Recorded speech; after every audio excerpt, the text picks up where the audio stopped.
계속해서 야고보서 말씀을 우리가 함께 같이 나누고 있는데요. 야고보서 말씀은 행함을 강조하지만 중요한 것은 행함이 구원의 조건이 아니라 이 행함은 우리의 믿음을 보여주는 증거다라는 것들을 끊임없이 이 말씀을 통해서 함께 보여주고 있습니다. 바로 이제 그런 관점에서 오늘은 이제 지혜에 대한 내용으로 함께 말씀을 나누고자 하는데요. 2020년 9월 나의 멘토로 삼고 싶은 스타는이라는 어떤 설문조사가 진행이 됐습니다. 여기에서 1위로 뽑힌 방송인이 누구일까요? 아마 예상을 하고 있는 분들도 있을 텐데 방송인 유재석 씨가 뽑혔습니다. 그의 매력 포인트는 무엇보다 지혜롭다가 58%, 또 멋있다가 14%, 열정적이다가 11% 순이었습니다. 많은 대중은 그의 강점으로 지혜로움을 생각하고 있었습니다. 그는 데뷔부터 30년간 톱 예능인으로 살고 있습니다. 그는 어떤 사람과 이야기를 하든 이 편안하게 대화를 이끌어가는 능력이 있습니다. 유재석의 이 매력이 가장 빛나는 그 방송이 유키즈 온 더 블록이라는 프로그램입니다. 이 프로그램은 길거리의 시민이나 다양한 직업군의 사람들을 인터뷰하면서 그 인생을 써내려가는 프로그램입니다. 여기에서 유재석은 성별, 연령, 분야에 상관없이 능숙하게 소통하는 능력을 보여주고 있는데요. 그를 지혜롭다고 여기는 가장 큰 이유가 바로 이런 품격 있는 소통의 기술이 아닐까 싶습니다. 그 소통에 대해서 누가 분석을 했는데 이 4단계로 4가지 특징이 있는데 이 협력 관계를 조성하고 공감대를 형성하여 편안한 분위기를 만들며 무엇보다 자기의 말을 줄이고 게스트의 말에 경청을 한다는 것이죠. 그리고 무엇보다 마지막에 이 대화의 끝날 타이밍을 아주 적절하게 파악해서 대화를 끝내면서 마지막에 한마디 꼭 고마움을 표현하는 태도를 보인다라고 이 특징 4가지를 누가 또 정리를 했는데요. 그의 이러한 능력과 지혜로움의 비결은 아침마다 매일 서너 종류의 신문을 구독해서 읽고 또 7개의 TV로 방송들을 모니터를 한다고 합니다. 이 모든 분야의 게스트와 대화를 이끌어 나갈 수 있는 원동력은 이 매일매일 배우고 익히려는 이 습관들 때문이 아닐까 싶습니다. 여러분, 이 세상도 이 지혜로움을 동경하고 그것을 얻으려고 노력을 하고 있습니다. 누가 가장 빨리, 더 많이, 더 좋게, 더 크게 할 수 있는지 만들 수 있는지에 대한 비법을 전수하고 배우려고 애쓰고 있습니다. 이 많은 유튜브 영상들이 각광받고 있는 것도 바로 그러한 이유일 것입니다.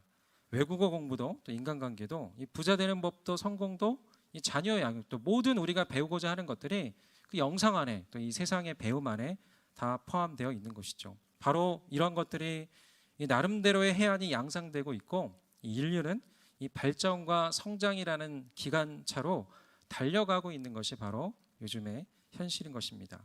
세상도 이 지혜의 우물을 마시고 싶어 합니다.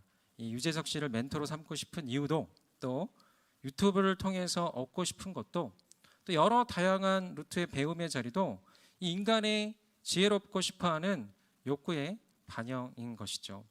그런데 우리는 이 좋다고 해서 이 필요하다고 해서 아무 지혜나 추구하고 또 무분별하게 수용해서는 안 됩니다. 이 지혜에 대한 분명한 성경적 관점과 태도가 필요합니다.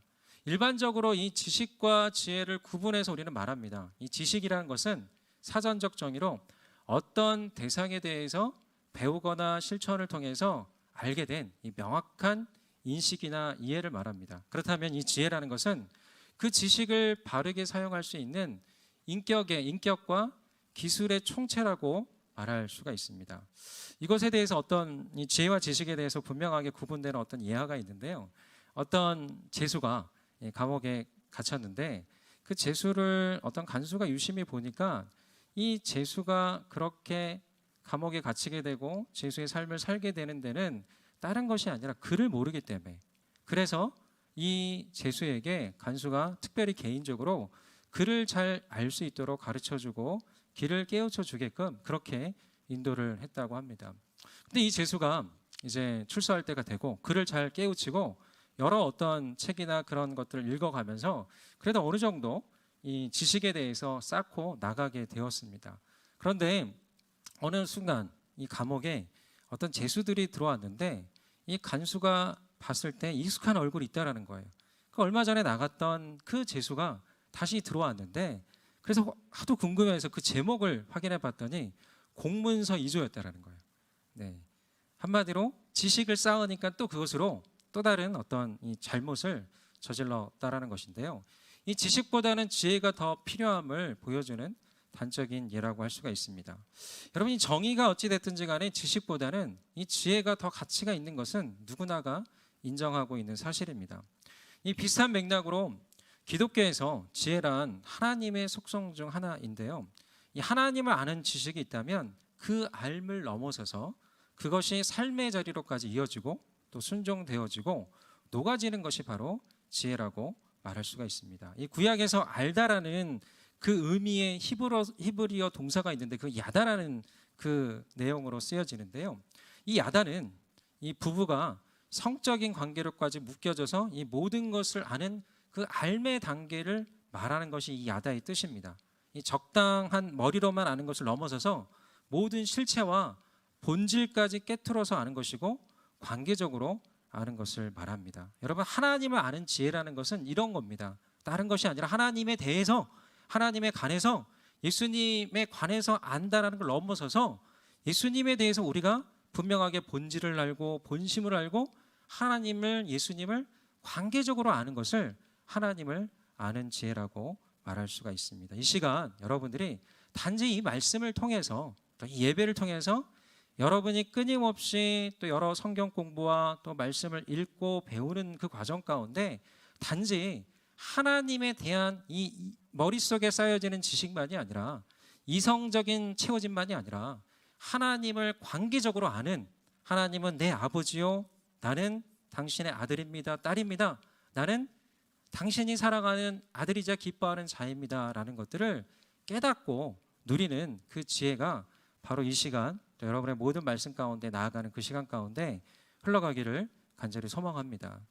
오늘 이 야고보서 말씀을 통해서도 이 지혜에 대해서 잘 설명해 주고 있는데요. 본문에는 지혜를 두 가지로 구분해서 말하고 있습니다. 우리 15절 말씀 함께 읽도록 하겠습니다. 시작.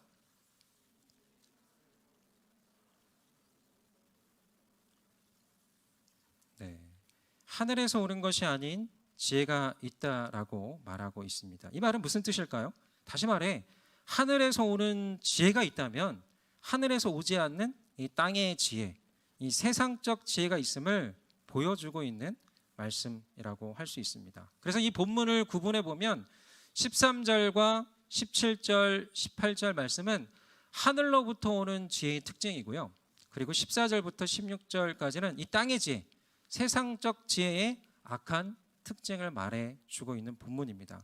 그렇다면 이 세상적 지혜에 대해서는 이렇게 말하고 있습니다. 우리 14절 말씀 함께 읽도록 하겠습니다. 시작.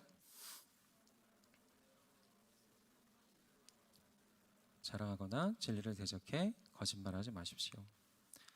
세상적 지혜는 마음에 두 가지가 있다라고 처음에 나옵니다. 하나는 지독한 시기심과 또 하나는 야심이 있음을 이 말씀을 통해서 함께 보여주고 있습니다.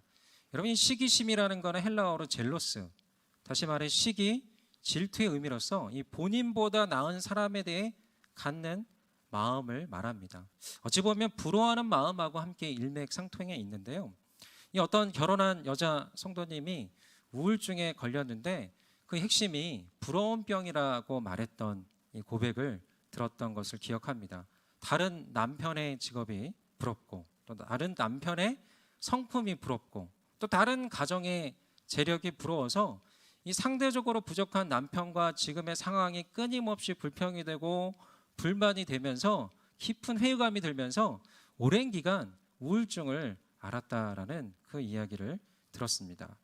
여러분, 성경적 인물에는 이 시기심에 대한 내용으로 가장 먼저 떠오르는 인물이 혹시 있을까요?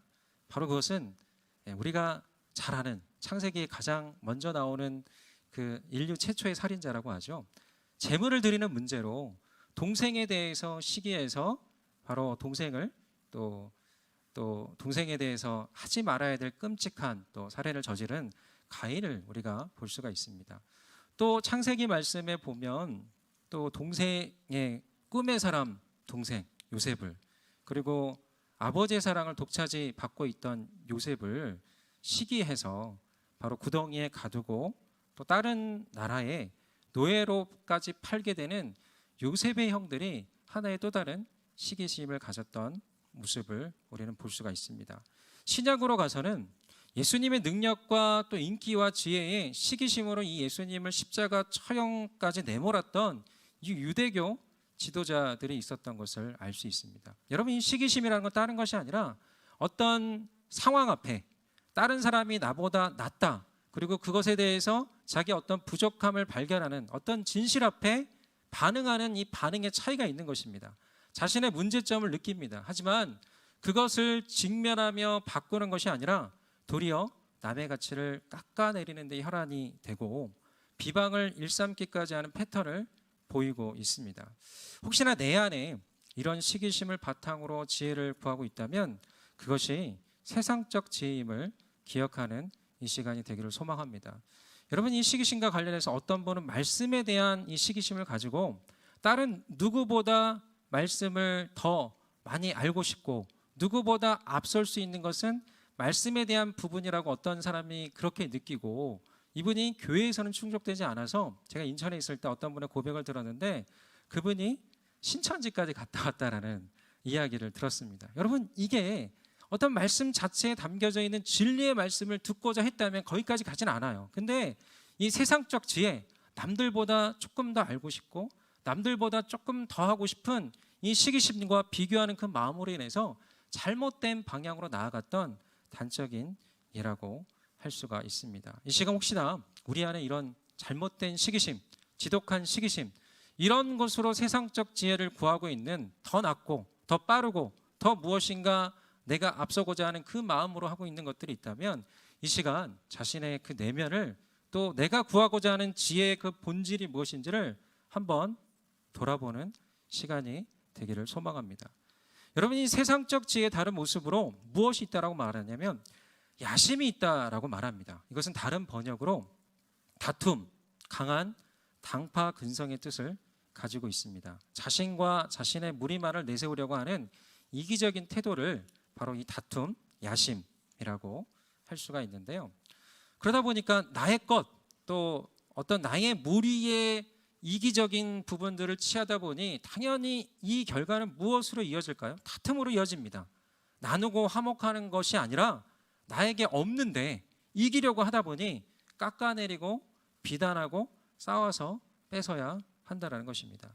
여러분, 이 세상적 지혜의 핵심에는 어떤 분의 표현을 빌리자면 BBFM이 있습니다. BBFM이란 건 뭐냐면 더 좋게, 더 크게, 더 빨리, 그리고 더 많이라는 이 속성이 있다는 것이죠. 이 세상에서의 성공과 지혜를 강의하는 내용들을 뜯어보면 어떻게 하면 더 많이 가질까, 더 빨리 이룰 수 있을까, 크게 또 좋게 할까에 초점을 두고 있는 것이죠. 그리고 그것이 마치 엄청난 지혜인 양 그것을 선전하고 있고 그것을 통해 인기를 추구하고 있는 것을 볼 수 있습니다. 여러분, 이것은 곧 무엇입니까? 또 다른 경쟁을 낳습니다. 질밟고 일어서든가, 아니면 더한 능력을 갖추어서 쟁취하든가, 아니면 더 능력 있는 이들과 규합해서 올라서든가 하는 방식을 취합니다. 결국은 다툼으로, 경쟁으로, 분쟁으로 이어질 때가 많이 있습니다. 그런데 오늘 이 말씀을 보면 다시 그 말씀 14절 말씀을 한번 보여주면 지독한 시기심과 야심에서 머무르지 않는다라는 거예요. 그 다음에 나가는 건 뭐냐면 자랑하거나 거짓말하게 된다라는 이 내용까지 간다라는 것입니다. 여러분, 더 나아가서 이 뭔가 앞서려고 하는 이 과정 가운데, 뭔가 이 시기심을 갖는 과정 가운데 우리의 인간의 내면적 반응은 자연스럽게 자랑으로 가는 거예요. 드러내서 알려야 하고 어떻게든 관심을 끌어야 됩니다. 그런데 만약에 내가 소스가 부족하다면, 만약에 내가 능력이 부족하다면 뭐냐면 과장하게 되는 거예요. 그리고 속은 없는데, 내 안에는 없는데 겉만 번지르르하게 포장하게 된다라는 것이죠. 심지어는 아무것도 없으니까 포장을 넘어서, 과장을 넘어서 거짓말까지 하게 된다라는 것입니다. 여러분 이 말을 많이 하는 사람들이 있습니다. 말을 굉장히 잘하는 사람들, 많이 하는 사람들이 있는데 이 말을 또 많이 하는 분들이 또 재밌기도 하고 유쾌하기도 합니다. 근데요, 말을 많이 하다 보면 또 어떤 부분이 있냐면 자기가 알고 있는 거, 또 자기가 경험한 이 소스가 만약에 떨어지면 다른 사람들의 이야기를 끄집어다가 이야기를 합니다. 근데 그런 것까지도 괜찮아. 하지만 그것이 마치 자기의 이야기인 양 그렇게 표현하는 사람들이 있습니다. 그러다가 이것이 더 고갈이 되면 어떤 이야기를 만들어내요. 사실이 그렇지도 않는데 실제가 아닌데도 이야기를 자꾸 만들어내다가 어떠한 분들을 보면 거짓이 일상이 되어 있는 분들, 이 거짓된 이야기가 자기의 삶인 양 그렇게 스스로가 착각하고 있는 분들이 있습니다. 제가 많은 또 목회자로서 사람들 만나다 보면 세상에 그런 사람들이 있더라고요. 또 있더라고요. 꽤 있더라고요. 그리고 그것이 이 세상에만 있는 것이 아니라 우리가 함께 다니고 있는 교회에서도 더러운 보여질 때가 있다는 것이죠. 여러분, 우리가 이 말을 많이 하고 또 우리가 어떤 상황에서 자꾸 말을 해야 된다는 그런 부담감을 가지기도 하지만, 여러분 아까 전에 유재석 씨를 통해서도 이게 어떤 세상적 지혜라기보다 하나님의 지혜의 관점에서도 있습니다. 또 나중에도 말씀드리겠지만 우리에게 또 다른 지혜의 굉장히 중요한 길은 다른 것이 아닌 경청이 아닐까 싶어요. 우리의 길을 열어서, 우리의 마음을 열어서 다른 사람들의 이야기를 듣고 그 사람들을 통해서 우리가 지혜를 얻고, 그것이 아무리 어린 사람들을 통해서라도, 아무리 그 사람들이 나보다 부족하다고 느껴진다는 사람들을 통해서라도 그 사람이 경험한 세계가 있고요, 그 사람을 통한 하나님의 메시지가 있습니다.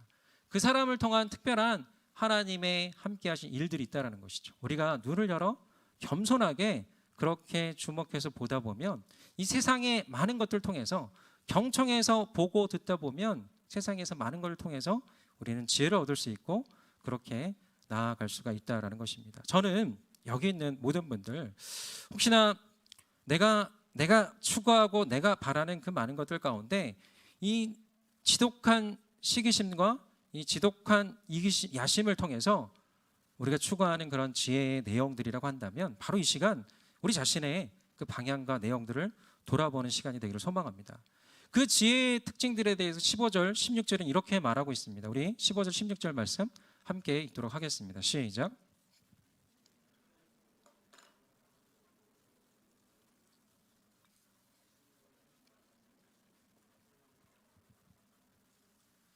네. 15절에서는 지혜의 특징, 세상적 지혜의 특징에 대해서 세상적이다라고 말하고 있습니다. 여러분, 세상적이라는 건 다른 것이 아니라 절대 기준이 없는 거예요. 절대적 기준이 아니라 상대적 기준이에요. 상황에 따라 다른 지혜인 것입니다. 그래서 이 지혜 앞에 서면 이 감정의 기복이 함께 따라갈 수밖에 없고, 사람에 따라 다른 지혜다 보니까 이 사람에게 저 사람에게 가 있을 때마다 다른 관점 때문에 우리에게 약이 되는 것은 혼란으로 가게 된다는 것이죠. 가장 단적인 예로 정치적인 우리의 진영의 논리가 아닐까 싶어요. 제가 여러분들의 어떤 진영에 속하라는 이야기를 하는 것이 아니라 우리가 그 진영의 어떤 파에 속해 있다라고 한다면 우리 눈이 가려지는 것 같아요. 어떤 만약에 좌파든 아니면 우파든 우리나라는 딱 양분되어 있는 것 같아요. 근데 어떤 쪽에 속해 있다 보면 결국에는 이게 당파 싸움이 되는 것 같아요. 그 파에 속해 있는 잘못은 잘 안 보이고요, 다른 쪽에 속해 있는 잘못은 엄청 크게 보여집니다. 그리고 여러분들이 유튜브를 볼 때도 어떤 진영에 속해 있는 내용을 보다 보면 이게 알고리즘에서 그 내용만 나오는 거예요. 우리 여러 정보들을 보다 보면 우리의 눈과 우리의 생각은 형평성 있게 균형 감각을 가지면서 우리는 판단하고 생각할 수 있을 거라고 하지만 세상은 우리를 속이는 거죠. 기준이 달라지는 거예요.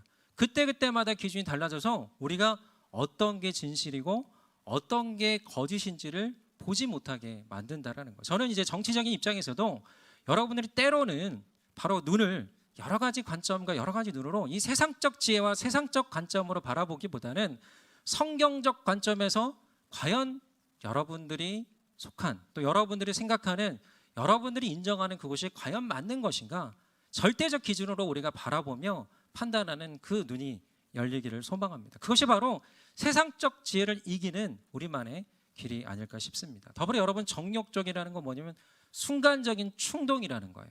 어떤 본성에 따른 충동이라는 거예요. 바로 이 세상적 지혜의 특징이 그런 쪽에 있다라는 것들을 보여주는 것입니다. 더불어 마귀적이라는 것은 그 모든 세상적 지혜와 이 땅의 지혜를 끌고 가는, 우리의 눈을 가려서 하나님을 가리고 하나님을 제대로 보지 못하게 하고 진리의 말씀과 복음의 이 능력을 발견하지 못하게 하는 그 모든 배후에는 어찌 보면 사단과 그의 세력이 이 세상의 혼미한 신을 통해서 우리의 눈을 가려서 누구를 바라보지 못하게 하는 거죠?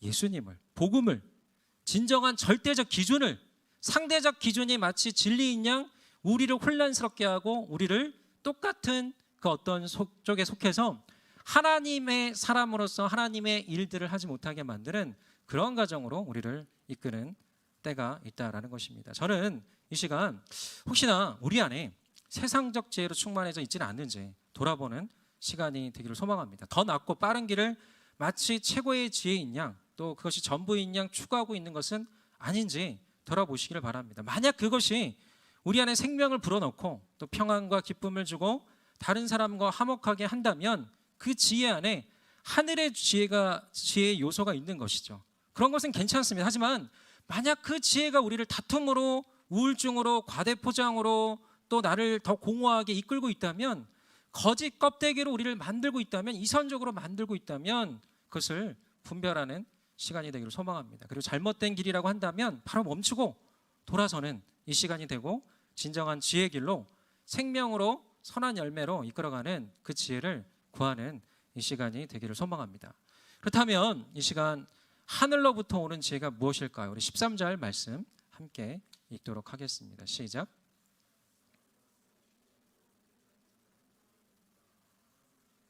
통해 지혜에서 나오는 온유함으로 자기의 행위를 보이십시오. 하나님의 지혜를 가진 사람은 여기서 말한 건 뭐냐면 온유함으로 선한 행실을 행하라라고, 보여주라고 말하고 있습니다. 핵심적인 마음의 기본적인 마음밭을 온유한 마음, 그리고 온유한 마음에서 선한 행실을 하라, 선한 행실을 보여주라. 선한 행실은 자연스럽게 따라오는 거고요. 우리 안에 온유한 마음을 가지고 그렇게 보여주게 되는 그것이 바로 하늘에서부터 오는 지혜다라고 말하고 있습니다. 여러분이 온유함이라는 건 영어로 젠틀리스라고 하고요. 이것은 부드럽고 행동이 친절하고 마음이 따뜻하고 성질이 온화하다라는 그 뜻을 가지고 있습니다. 이 신앙적인 의미로도 이 고통이나 억울함, 또 심지어는 굴욕 속에서도 이 내면적으로도 부드러운 심령을 견지하고 겸손하고 그렇게 참아내는 고상한 인격을 말하고 있는데요. 여러분, 이 온유함이라고 하면 혹시 주변에 떠오르는 누군가가 있습니까? 혹시 여러분들 순장님이 떠오르십니까? 혹시나 또 여러분들이 딱 떠오르는 인물로 이 저를 혹시 생각하십니까? 죄송합니다. 예. 저는 완전할 수 없어요. 저는 제가 노력하고 제가 되어가는 게 아니라 하나님께서 만들어 가신 그런 존재인 거고요. 여러분이 생각하고 있는 그 어떤 모델도 하나의 완성을 향해서 성화의 과정으로 나아가는 거지 완전할 수 없어요. 가장 완전한 모델이 누구일까요, 여러분? 당연하겠죠. 우리 예수님이십니다. 그리고 예수님 본인께서 이렇게 말씀을 하고 계십니다. 마태복음 11장 29절에 예수님께서 나는 마음이 온유하고 겸손하니 나의 멍에를 메고 내게 배우라고 말씀하고 계십니다. 여러분, 예수님 생각하면 어떻습니까? 따뜻하잖아요. 그 어떤 신적 대상하게 느낄 수 없는, 이 세상에 있는 사람들이 느낄 수 없는 그저 따뜻한 이미지. 그리고 또 무엇입니까? 십자가가 떠오르지 않습니까? 십자가 하면 사랑이 떠오르죠. 그리고 예수님께서는 우리 가운데 이 마태복음 11장 29절 이 말씀을 통해서 나의 멍에를 메고 내게 와서 쉬라, 진정한 안식을 주겠다라고 약속하고 계시는 그 말씀이 바로 이 말씀이에요. 여러분, 우리가 누구에게 가야 내 마음이 편안하죠? 어머니와 같은, 아니면 나의 이야기를 들어주는 온유한 사람, 겸손한 사람, 나의 이야기를 들어주고 나를 품어주고 너그러이 받아주는 그런 존재에게 갔을 때 우리가 위로를 얻고 힘을 얻는 것이죠. 여러분, 예수님만 생각하면 그런 은혜가 흘러가게 되기를 소망합니다. 오늘 이 예배 가운데 다른 거 하나가 어떤 것이 느껴지지 않아도 돼요. 어떤 거냐면 예수님의 그 온유함, 예수님의 깊이 나를 품어주시고 나를 사랑하시는 그 예수님이 이 시간 여러분 마음 가운데 한편이라도 있었던 그 마음이 조금 더 깊어지고 더 넓어지는 이 시간이 되기 소망합니다. 그럴 때 이 예배 가운데 터치가 있는 거죠. 쉼이 있는 것입니다. 안식이 있는 것입니다. 여러분들이 이 세상 가운데 있던 그 모든 멍해가 자기도 모르게 내가 주지 않아도, 예수님께 던지지 않아도 예수님 앞에 섰는데 그분의 온유함과 겸손한 마음으로 품으시고 받으시는 그 느낌과 임재의 능력이 여러분들 가운데 임하면 자연스럽게 내 짐이 스르르 사라지는 거예요. 멍해가 없어지는 거예요. 내가 한 주 동안 겪었던 그 많은 부담, 고민, 그 많은 신경을 썼던 내용들이 희한하게 바로 이 시간 사라지는 그 일들이 일어나게 될 것입니다. 여러분에게 바로 그런 예수님을 통해서, 예수님 온유함을 통해서 그렇게 모든 것들이 자유해지는 이 시간이 되기를 간절히 소망합니다. 그런데요, 이 온유함에 대해서 예수님을 통해서 배우라, 얻으라라고 말씀하셨지만 또 이 말씀을 통해서 온유함으로 선한 행실을 보이라고 우리에게도 도전하는 거예요. 근데 한 가지 여러분들 분명히 말씀드릴 게 뭐냐면, 이 온유함이라는 건 내가 쌓아서 어떤 덕목을 얻는 것이라기보다 이것은 외부적으로 어떤 힘과 어떤 내용을 통해서 내가 변화를 얻게 되는, 내가 다스림을 받는 절제되는 상태를 말하는 거예요. 예를 들면 어떤 아이가 열이 많이 났을 때 그 열에 대해서 그 열을 내리는 게 무엇이죠? 해열제잖아요. 해열제를 먹고 자고 일어나면 그 열이 떨어져 있는 것처럼 그 열이 다스러지는 상태, 우리가 세상적이고 우리가 뭔가 이 내 감정과 나의 것들이 앞서고 남을 품는 마음보다, 겸손한 마음보다 나를 드러내고 자랑하고 시기심과 다툼과 이런 마음들이 많은 마음이 있다 할지라도 외부적인 노력, 외부적인 도움, 성령의 능력으로 또 예수님의 우리 가운데 만나주시는 만남을 통해서 내 존재가 다뤄짐을 받아서 내가 자연스럽게 온유해지는 거예요. 자연스럽게 그런 어떤 성격으로, 그런 성품으로 하나님께서 우리를 만져주시는 것을 말하는 거죠. 또 다른 하나는 뭐냐면, 예를 들면 야생마와 같은, 야생마가 막 길들여지지 않는 거잖아요. 하지만 잘 길들여지면 잘 조절해 갈 수 있는 그런 존재가 되는 것, 이것이 바로 우리 온유함에 대한 내용입니다. 여러분들 저절로, 여러분들 노력으로 온유해져 가라는 것이 아니라 바로 이 시간 예수 그리스도의 그 사랑을 깨닫고 감사함의 반응으로 나가시고 더불어 성령의 능력으로, 성령의 은사와 열매 가운데 온유와 그 성령의 9가지 열매 가운데 함께 나와 있지 않습니까? 바로 그런 것들을 우리가 함께 누림으로 자연스럽게 이 시간 여러분들의 마음이 온유한 마음으로, 또 예수님의 그 마음을 배우는 마음으로 나아가시는 이 시간이 되기를 간절히 소망합니다. 그럴 때 여러분, 매일의 삶 속에서 나도 모르게 내 마음 가운데 평안이 찾아오고 내 마음 가운데 온유함이 찾아옴으로 말미암아 자연스럽게 내가 선한 말을 하게 되는 거죠. 또 행동으로 주변을 따뜻하게 하는 그런 존재로 하나님께서 우리를 세워가게 되실 것입니다.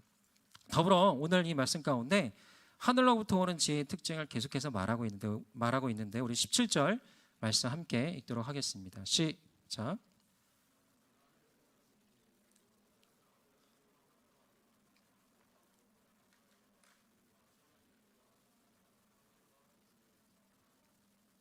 네, 이런 이 말씀을 계속 띄워주시고요. 이 말씀을 보면 하늘로부터 오는 지혜의 특징이 나와 있어요. 8가지 특징이 나와 있어요. 8가지 내용을 보면 성결, 화평, 관용, 양순, 근육, 선한 열매, 편견과 이선이 없는 것, 이 8가지 특징이 나와 있습니다. 여러분 계속 이 말씀을 보시다 보면 이 선한 지혜, 하늘로부터 오는 지혜의 특징이 자연스럽게 여러분들 가운데 녹아지게 되길 소망합니다. 여러분 이걸 내가 얻으려고, 내가 이것들을 되려고 노력하는 게 아니라요, 말씀을 보다 보면 여러분 그 자리에 초청하십시오. 성령의 능력을 초청하시다 보면 자연스럽게 이 말씀을 통한 내 안에 성결함이 흘러오는 거고요, 양순함이 흘러오는 거고요, 또 관용과 화평이 흘러오는 겁니다. 이것들을 한번 여러분들이 자연스럽게 이 말씀 가운데 누리시는 이 시간이 되기를 소망하고요. 이 8가지 뜻을 간단하게 여러분께 말씀드리자면, 성결이라는 것은 바로 순수한 마음을 말하는 거죠. 거룩한 마음을 말하는 거죠. 그리고 이것은 두 마음을 품지 않는 거예요. 하나님 앞에 성결이에요. 오직 하나님만을 바라보는 것을 의미합니다. 여러분 어떻게 우리가 하나님만을 바라볼 수 있겠습니까? 이건 다른 게 아니라요, 하나님이 어떤 분이신지, 우리 인생에 얼마나 중요한 존재인지, 우리 삶에 얼마나 전부가 되는 존재인지를 내가 지혜를 통해서 깨닫다 보면 자연스럽게 하나님만을 바라보게 되는 거예요. 하나님이 길이요 진리요 답이다라는 것들을, 생명이다라는 걸 내가 알다 보면 깨달아지는 거예요. 제가 목회를 하면서 저는 이 처음에 할 때와 이 목회를 할 때 계속해서 시간이 지나면서 점점 더 이게 분명해지는 거예요. 점점 더 인생에 있어서 삶에 있어서 여러분들 모두에게 우리 모두에게 예수님이 길이다 진리다.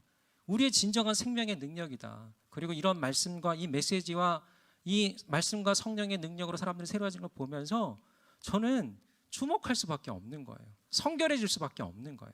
그게 바로 우리 가운데 하나님을 바라보게 하는 성결의 지혜가 될 것입니다. 그럼 두 번째로는 화평을 말하고 있는데요. 이 화평이라는 것은 연결되는 거죠. 묶어지는 거죠.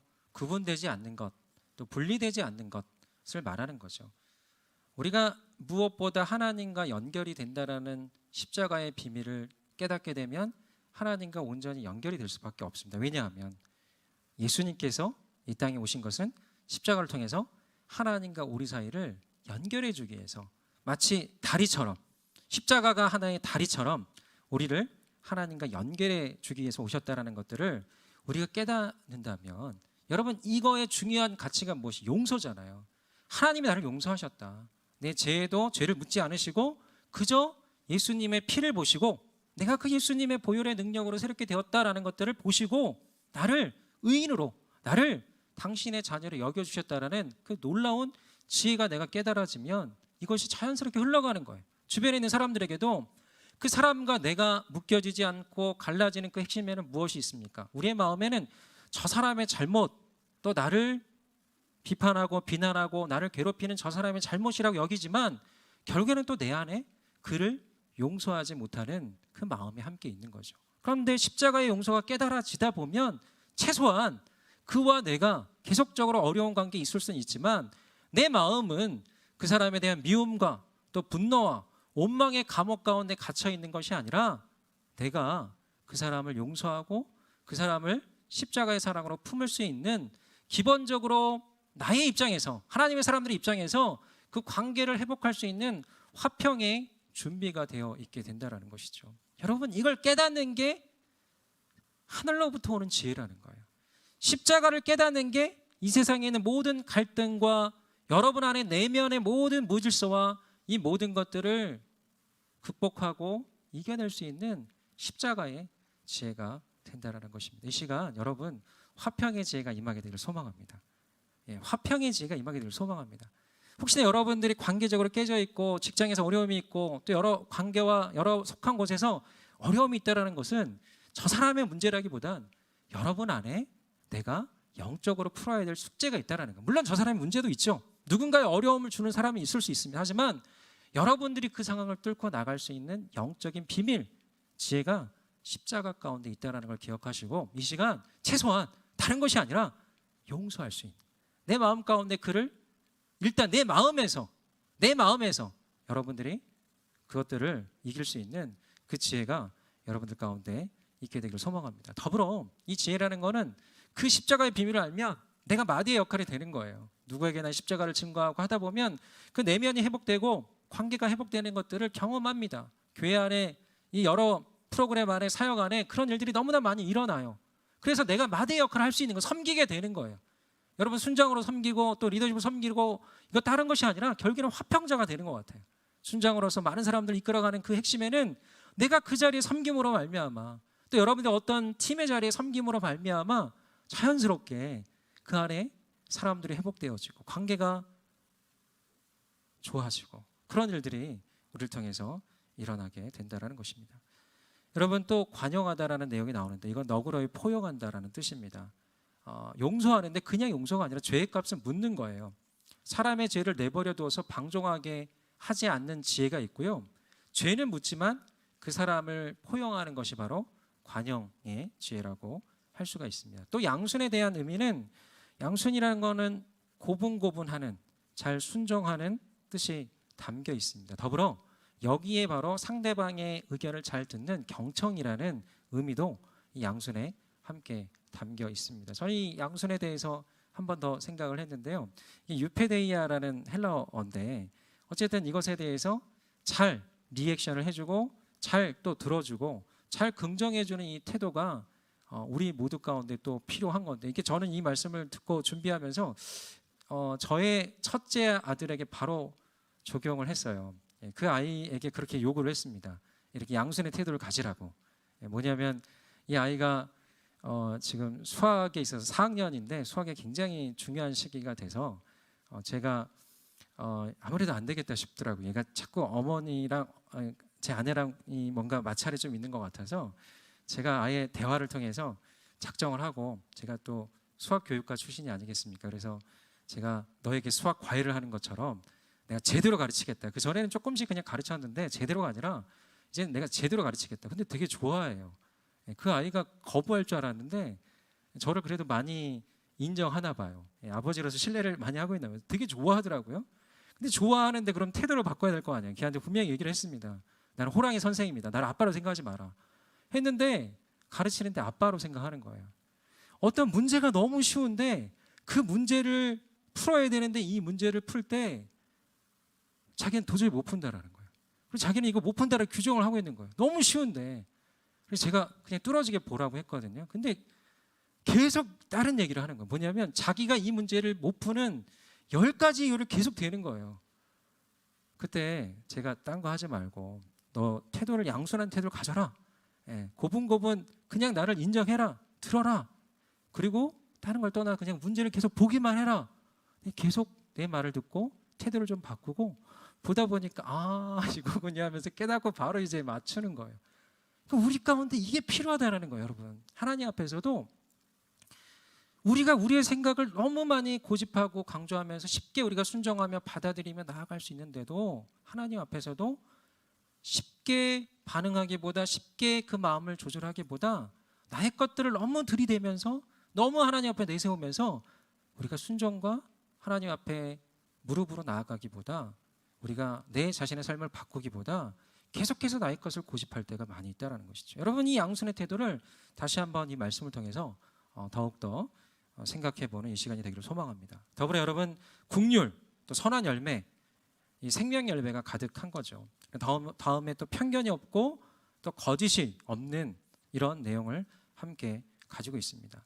여러분, 우리가 부족하면, 연약하면, 죄를 지으면 그대로 인정하는 게 필요합니다. 괜히 포장하고 아닌 척하고 거짓말하게 되면 그것이 내 자신을 보호할 수 있는 것처럼 느껴지지만 그것은 진정한 지혜가 아니라 결국에는 내 자신의 많은 부족한 부분들이 드러나는 그런 계기가 되는 것입니다. 여러분, 이 시간 이 지혜의 8가지 특성을 통해서 다시 한번 여러분들이 이 지혜를 소유하게 되는 이 시간이 되기를 간절히 소망하고요.